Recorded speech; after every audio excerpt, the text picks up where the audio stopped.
Hey everyone, and welcome back to Fixing Juventus. It's episode 2 of the save here. We've got our first game. We're going to look back at our pre-season, including some transfers that we have done.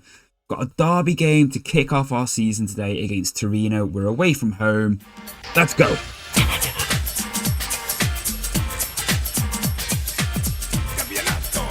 That's right, everyone. It's game day here today on Fixing Juventus. Of all the games to start with, it would be a derby, and that brings us quite nicely onto a little new feature that we've not seen previously on FM, and that is this little expectations for the upcoming match. The board expect us to win, and the supporters also expect us to win, but noticeably, the board want to see us play plenty of entertaining football, and the supporters want to see Elif Elmas making his debut. Now, that is a little bit of a window into what we have done in the transfer market so far this season. So if we go to recent signings or recent business in general, to be fair, so a few in terms of outgoings, this is basically us. We had a few sort of like B team players who basically we managed to get out the door. Adrian Rabiot, obviously we were talking about potentially building a little bit of a midfield partnership with him and Locatelli.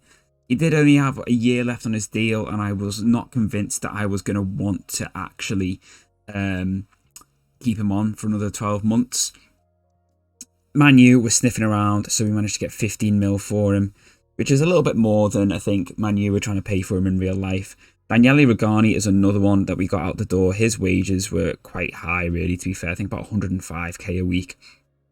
Someone who, at the age of 28 now, was never really going to be a long-term option for us. So what that meant is that with Adrian Rabiot leaving, we did bring in Elif Elmas from Napoli. Now, he is somebody we had on our Juve rebuild on FM23, and he was immense for us in a central midfield role. So we are basically going to use him in the same way. He does obviously have that option to play in off the left-hand side, but we are mainly going to play him through the middle alongside Locatelli sitting in front of Paredes. It meant that basically he's on 72k a week. We spent slightly more than what we sold Rabiot for, but it does mean that we are saving a little bit of money per week on the wages. And basically we did the same sort of logic for Rugani. We brought in Antonio Silva for, well, you know, a decent chunk of money, but his wages are like a third of what Rugani was on. So he is one of our new centre halves who will probably actually be a decent long-term replacement for Bonucci going forward, but he's someone who we can look to bring in, and once we've got the squad and basically the players can fit in quite nicely, hopefully in our 5-3-2, which we have actually just drafted out on our in our little tactics planner. This might well be what we look to try and do with this tactic. And may well tweak the DLF to more of like a target forward or something like that. But we will have, eventually we'll aim to have Di Maria as an enganche with Elmas, potentially not as a roaming playmaker, and then Locatelli maybe as a ball winner, or we might actually just stick with McKennie there. We'll have the option of rotation, and then wing backs quite heavy, and then the 3 centre halves would be nice. But we will be going with this tactic for now. This is not the lineup we're going, this is just the latest lineup from the last friendly that we played. But yeah, in terms of friendlies, we drew 0-0 with Milan, beat Cremonese 1-0, and beat Bilbao 1-0. Nothing particularly emphatic, but stats wise, we did seem to be doing quite well in terms of XG and chance creation and stuff like that, and also just chance limitation, to be fair. So hopefully that will see us through here today against Torino. Yeah, really. Oh, yeah. Obviously, got to do the whole match day tutorial now. Yeah, I'm really looking forward to seeing how the match day AI and everything looks as well. The assistant is recommending that we up the tempo. Okay, I'm happy to try that. Well, I'm not going attack balance. We're going to keep it on positive. Yeah, I know how to submit a team. Thank you. So it is Vlahovic, it is going to be Cuadrado, it is going to be Kostic, it is going to be Bonucci, and can we at least get, where is he? Heron in for Pinsolio because Szczesny is still not fully fit. Keane is suspended. Wonderful. Our options get thinner by the day. Where's Gleison Bremer? You're going to start there for us, Sunshine. And Locatelli is going to start in the CM support. And that is going to be the lineup for today. Actually, no, it's not going to be the lineup for today. Maybe we do go for Danilo over De Sciglio. Yeah, okay, you know what? Fair enough. We'll go with that one. Drop your predictions down below, everyone. Are we going to get a win in our first game here with Juve? Something else we've not seen before is a briefing feedback. So the chosen matchday squad has been formed of the team and the tactical plan for the upcoming match. We've got Kostic feeling confident. Elmas feeling that it suits the status as favourites. Kostic that he feels confident he has a strong understanding of the formation, and he's also pleased that he's been picked along with a couple of others. Dressing room doesn't agree with today's team sheet and feels that the team instructions are a good match for the standard of passing. So who's... Keane is upset, but he's suspended, so we can't play anyway. Locatelli and McKennie are confused. You just have to back me, guys. Oh, got completely deafened by the match sounds then, so we have turned it off for now. It seemed very, very loud. And I've got this really frustrating touchline tablet thinking half on and a half off. I think that's not going to be a regular thing. There we go, I can turn it off. Oh, that speed thing. That's okay, we'll see that wide all day. You know, with extended highlights just to see how we feel things are working for us. That's a lovely knock up to Vlahovic. Kostic can't quite find him on the reverse. It was nice to see that was offside. It was nice to see Elmas getting involved early as well in the build-up play there. And putting his foot on the ball. And that's... Oh, I thought Cuadrado was nearly going to nick that then.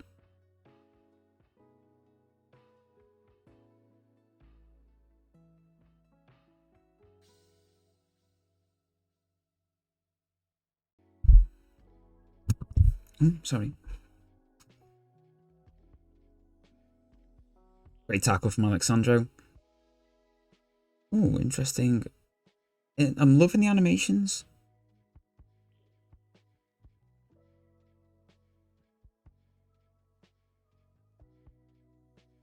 They're playing it very, very defensive with the 2 DM.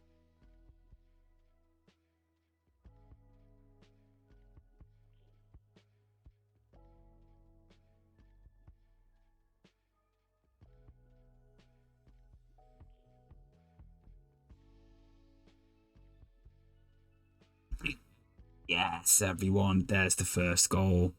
Kostic, back post, Cuadrado volley. That is exactly what we want to see.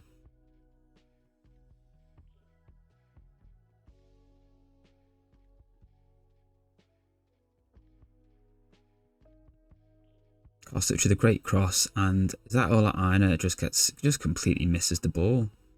Just seems to completely let it go past him, and Cuadrado is not going to miss from there.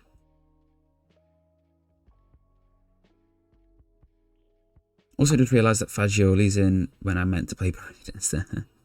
Don't get me wrong, Fagioli is someone who we want to bring through.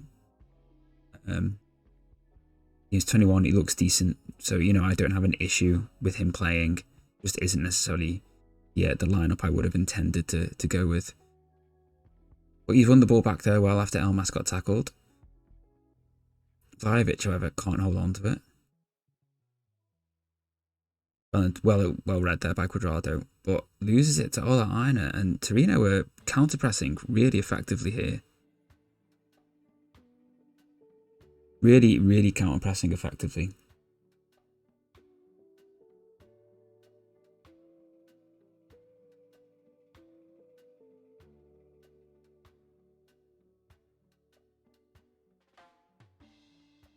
I'd like us to have a little bit more possession.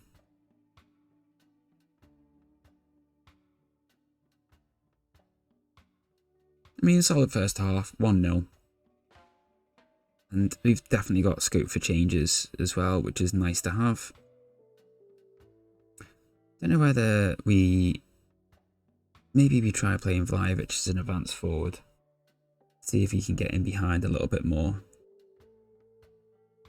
I just feel like there's too many bodies back for him to be able to effectively press them all. That's some nice football from Torino, but that's well cut out by Bremer. Oh, he's booked, as is Bonucci. Bonucci is seemingly having a poor game with a 6.3 rating so far.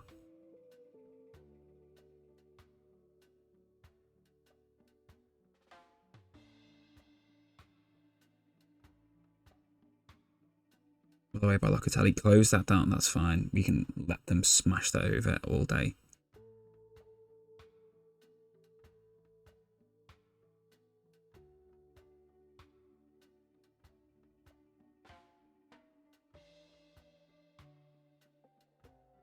I think it's time we make some changes. And I think I will bring in... Where's Paredes? Was he in? Oh, he's injured, I think. That's why he's not even on the bench. We're going to bring in Weston McKennie, but I'm not going to use him as a halfback. I'm going to use him as a ball-winning midfielder. We're going to bring on... We are going to bring on Silva for Bonucci because he is having a poor game. It's Bonucci. Give Silva his debut. And I think it's fair to press Singo, and what we will do to sort of help with that is we will tell Sandro to become a bit more of a supporting fullback rather than wing back, just to provide a bit more cover at the back. Balls come all the way through to Kostic, who finds Vlahovic, who hits it over, and I really would have thought someone like him would have scored that.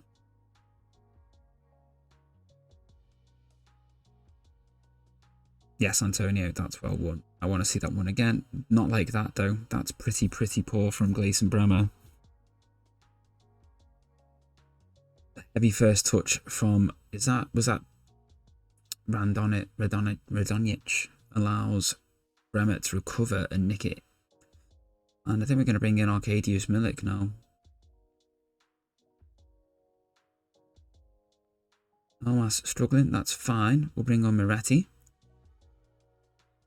Another youngster who we really like the look of. He is recovering from a slight knock, but I'm sure he'll be able to see out this game. Certainly more so than Almas would have done. That was incredibly lucky because that was a really gilt-edged chance which they really should have scored. And I think it might be time to start trying to block a little bit more. And we're going to try and... Let's see.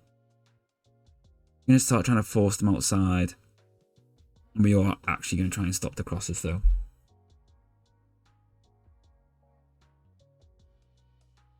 Certainly not been convincing, but we are hopefully going to hold on to get our first competitive win here as Juve manager.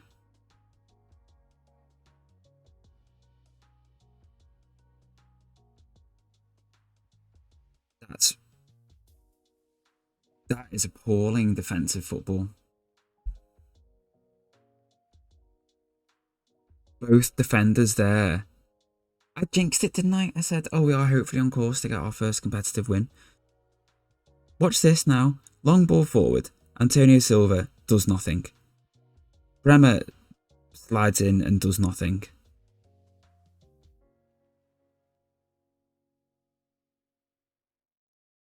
Say it was a shambles at the back would be putting it politely.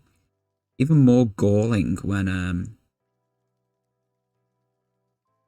Vlahovic missed a golden chance when it was 1-0.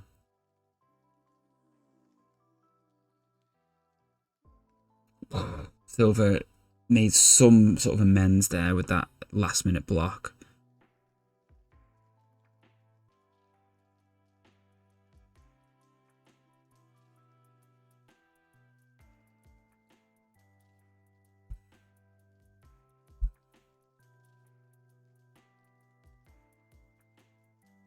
And Torino have won it late on, right at the death.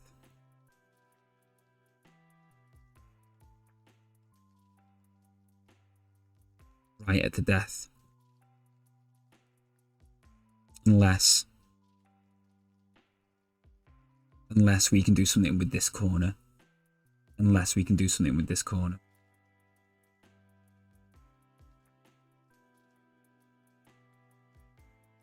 Doesn't look like we can. No, we can't. And that is it. Our first game. We have snatched defeat from the jaws of victory, everyone. 2 goals in the 90th and the 94th minute have won it for Torino.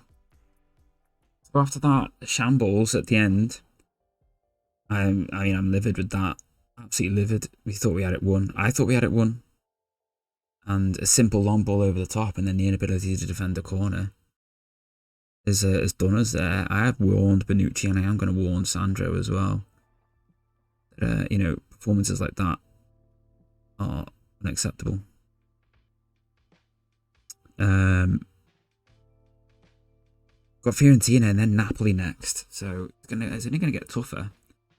And then obviously we've got the World Cup coming, so sooner or later from around here we're probably going to start drowning in like Champions League matches as well. We will probably look to bring it back for around about the first Champions League game of the season. Probably throw in a league game as well, so hopefully that's going to be around here somewhere. Don't think we've got the... It's right there. Draw is on the 25th, so we'll know where we're at then. Once again, everyone, I hope you have enjoyed this second episode here on our Fixing Juventus series. Drop your thoughts below. What did you think of that sickening game? And is there anything else you think we should be looking to do with this team? Yeah, we're gonna have to look at some areas to make sure we're getting the most out of these individuals. I think one thing I have realised in doing this save so far is actually just how much trouble Juventus' squad is in.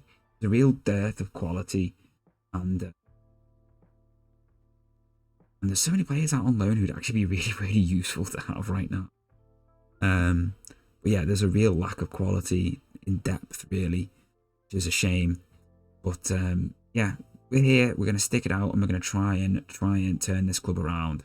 Take care, everyone, and we'll see you all in the next episode. Bye for now.